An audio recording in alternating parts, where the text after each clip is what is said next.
അച്ഛാ ഒന്ന് വന്ന് കഴിക്കച്ചാ.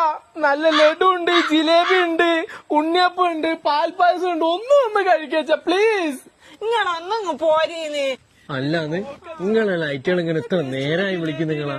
നിങ്ങൾക്കൊന്നും പോയി തിന്നൂടെ അത് പറഞ്ഞതിനോട്? ഈ കള്ള നായിന്റെ മക്കളുണ്ടല്ലോ, ആയ ജീവനുള്ള കാലത്ത് ഒരു കഷ്ണം ലഡുവോ ഒരു കഷ്ണം ജിലേബിയോ തിന്നാൻ നോക്കിയിട്ട് അതിന്റെ സമ്മതിച്ചിട്ടില്ല. ഷുഗറാ എന്ന് പറഞ്ഞിട്ട്.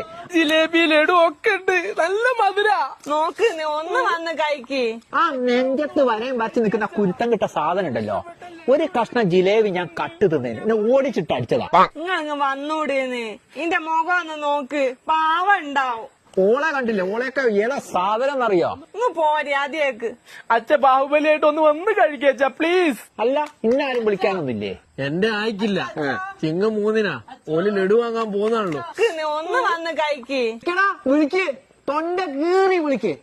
എന്റെ പട്ടി വരും എന്റെ ജിലേബി ലഡു തിന്നു. എന്റെ പൊന്നു മനുഷ്യന്മാരെ, ഞങ്ങൾ ആത്മാക്കൾക്ക് നിങ്ങളോടൊരു അപേക്ഷയുണ്ട്. ജീവിച്ചിരുന്ന കാലത്ത് ആ ഇഷ്ടമുള്ള ഭക്ഷണങ്ങളൊക്കെ തന്നിട്ട് സന്തോഷത്തോടെ അങ്ങ് യാത്രയാക്കിയിട്ടുണ്ടെങ്കിൽ ലാസ്റ്റ് കിടന്നിട്ട് ഈ കൈമുട്ടി അച്ചാവ എന്ന് പറയണ്ട എന്തെങ്കിലും ഒരു ആവശ്യമുണ്ടോ?